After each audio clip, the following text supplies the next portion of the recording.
다극화와 반제 자주화의 관계 3. 반제 자주화가 국제 질서의 중심이 된다. 이어서 다극 체제와 반제 자주화 질서의 관계. 20세기 후반기 세계는 미국 중심의 자본주의권과 소련 중심의 사회주의권이 대립하는 냉전이 진행 중이었습니다. 그리고 양 진영에 속하지 않는 제3세계가 있었습니다. 그러다 20세기 말에 이르러 미국이 승리하고 소련이 해체되었습니다. 그리하여 미국과 소련 중심의 냉전이 해체되고 세계는 미국 중심의 일극 체제로 넘어갔습니다. 미국 중심의 일극 체제는 그리 오래가지 못했습니다. 미국의 국력이 급격히 떨어지고 대신 다른 나라들의 국력이 올라가면서 세계는 여러 강국이 공존하는 다극 체제로 넘어갔습니다. 다극 체제는 미국과 다른 강국들이 수평적 관계로 존재하면서 서로 경쟁, 견제, 협력하는 국제 질서입니다. 물론 미국은 일극 체제의 붕괴를 순순히 받아들이지 않고 여전히 세계 패권국으로 군림하려 하면서 힘을 과시하지만 예전만 못하다는 게 확연히 드러나고 있습니다. 그런데 최근 다극 체제와 별개로 반제자주화 질서가 형성되고 있습니다. 반제자주화 질서는 미국의 패권에 맞서 싸우는 과정에서 형성되고 있습니다. 미국은 일극 패권을 내세워 다른 나라를 침공하고 분열시키고 약탈했습니다. 많은 나라가 미국 말을 듣지 않았다는 이유로 철저히 파괴되었고 그런 나라는 수십 년이 지나도록 혼란과 빈곤을 벗어나지 못하며 미국의 주권을 뺏기고 자원도 뺏겨야 했습니다.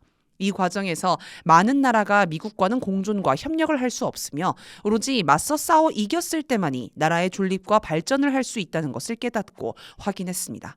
그 선두에 북한이 있습니다. 반제자주화 질서는 다극 체제를 대체하는 게 아니기 때문에 다극 체제가 끝나고 반제자주화 질서로 넘어가는 게 아니라 둘이 공존합니다. 다극 체제는 미국을 공존, 경쟁의 대상으로 여기지만 패권에 대해서는 반대, 배격합니다. 반제자주화 질서는 패권을 반대, 제압하면서 각 나라의 자주권과 이익을 존중합니다. 따라서 둘은 서로 대립하지 않고 공존할 수 있습니다. 다극 체제는 이미 세계 질서로 확립되었지만 반제자주화 질서는 이제 태동을 시작했습니다. 반제자주화 질서가 세계 질서로 태동을 알리는 장면은 2025년 9월 중국 전승절 행사에서 북한, 중국, 러시아 정상이 선두에 함께 서 있는 모습입니다. 당시 세계 여러 언론과 전문가는 북한을 전승절 최대의 승자라고 평가했습니다.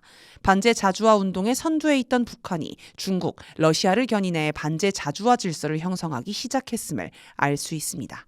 확대 강화되는 반제 자주화 질서. 다극 체제와 반제 자주화 질서는 한동안 공존하겠지만 앞으로 주된 흐름은 반제 자주화 질서에 있으며 갈수록 확대 강화될 가능성이 높습니다. 일단 반제 자주화 질서의 파급력이 압도적으로 큽니다. 중국과 러시아의 지도자가 함께 있는 장면은 자주 나왔지만 국제 문제에 관심 있는 사람들의 눈길만 끌었을 뿐입니다. 그런데 2025년 9월 북중러 지도자가 함께 있는 장면이 처음 나오자 전 세계의 주목을 받으며 커다란 파문을 일으켰습니다. 사람들이 북중러 정상의 사진에 충격을 받는 이유는 북중러 연대가 향후 국제 질서에 미칠 압도적인 파급력을 직감하기 때문입니다. 다음으로 미국의 패권이 소멸합니다. 다극 체제도 국제사회에 많은 변화를 불러옵니다. 하지만 일극 패권을 누렸던 미국의 존재를 인정하고 협력하기 때문에 변화의 깊이나 규모, 속도에 제한이 있습니다. 다극 체제에서도 미국은 패권을 공공연하게 휘두르지만 중국, 러시아가 이를 제압하지 않고 조절, 타협을 시도합니다. 이러면서 미국의 영향력이 서서히 약화합니다. 예를 들어 미국은 새 벽두부터 베네수엘라를 침공해 대통령 부부를 납치하는 만행을 저질렀습니다. 하지만 베네수엘라와 긴밀한 관계를 유지하던 중국, 러시아는 이를 막거나 미국을 응징하기 위한 적극적인 행동을 하지 않았습니다. 미국을 제압하기보다는 규탄하는 수준에서 조절, 타협한 것입니다. 이를 두고 한국국방연구원 군사발전연구센터장 출신의 진재일 교수는 3일 베네수엘라 사태는 브릭스 국가들의 구조적 한계를 극명하게 드러냈다라며 마두로 정권이 붕괴될 위기에 처했을 때 중국과 러시아는 실질적으로 아무런 도움도 제공하지 못했다라고 평가했습니다. 그러면서 브릭스 국가들이 베네수엘라를 위해 미국과 직접적인 대결을 감수할 이유가 없다. 이는 냉소적으로 들릴 수 있지만 국제정치의 현실이다라고 지적했습니다. 반면 반제 자주화는 미국의 패권을 완전히 무너뜨리는 것을 목표로 합니다. 북한은 미국의 반북 정책과 대북 공작에 건건히 대응하면서 철저히 제압합니다. 2024년 윤석열 정권이 평양에 무인기를 보냈을 때도 북한은 누가 보냈든 똥개들을 길러낸 주인인 미국이 책임져야 한다며 미국을 정면으로 겨냥했고 결국 유엔사가 움직이게 했습니다. 미국의 패권이 사라지면 질적으로 다른 변화가 생깁니다. 그런 세계는 상상만 해도 지금과는 엄청나게 다른 세계일 것입니다. 또한 경제보다 정치 군사가 미치는 영향력이 더 크고 결정적입니다. 경제는 정치 군사력을 뒷받침하는 물질적 기초를 이룹니다. 하지만 그런 경제를 어떻게 운용하느냐는 결국 정치가 결정하며 경제적 방법보다 군사적 방법의 파급력이 훨씬 큽니다.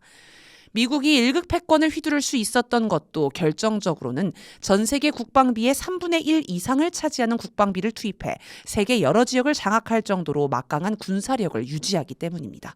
미국이 달러 패권을 유지하는 비결도 정치 군사력에 있습니다. 순수 경제 논리로만 따지면 근본 위제, 달러와 금의 가치를 일치시키는 제도를 중단하고 국내 총생산, GDP보다 부채가 더 많은 미국의 달러가 여전히 기축통화일 이유가 없습니다.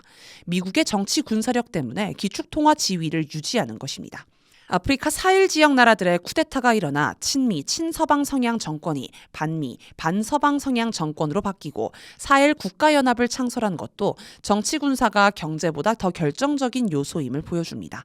사헬 지역은 19세기부터 프랑스의 식민 지배를 받았고 2차 세계대전 이후 독립했지만 여전히 프랑스 화폐 가치와 연동되는 세파프랑이라는 화폐를 쓰며 프랑스의 경제 식민지로 유지됐습니다. 사헬 지역 사람들은 빈곤에서 벗어나기 위해 노력했지만 프랑스의 수탈을 막을 수 없었고 결국 친프랑스 정권을 무너뜨려야 한다는 점을 깨달았습니다. 이들은 쿠데타로 정권을 바꾼 뒤 먼저 자국에 주둔한 프랑스군을 철수시켰습니다. 다극체제는 미국과 주로 경제 분야에서 경쟁하고 있습니다. 반면 반제 자주화 질서는 정치, 군사 분야에서 미국을 제압하려 합니다.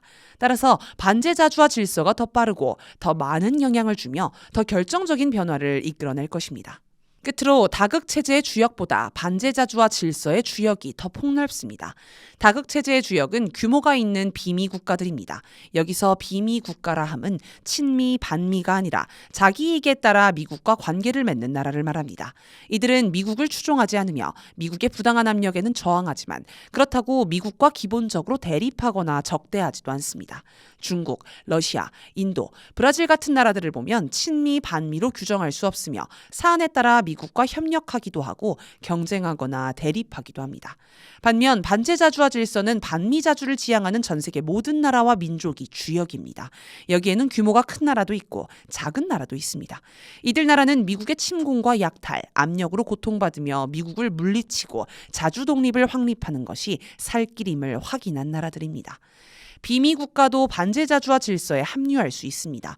미국과 공존, 협력, 경쟁하다 보면 미국의 부당한 압력과 공격에 시달릴 수밖에 없습니다. 따라서 소극적 수준이라 할지라도 자연히 반미자주를 지향하게 됩니다. 그러면 반제자주화 질서는 갈수록 국제사회의 중심으로 떠오를 것입니다.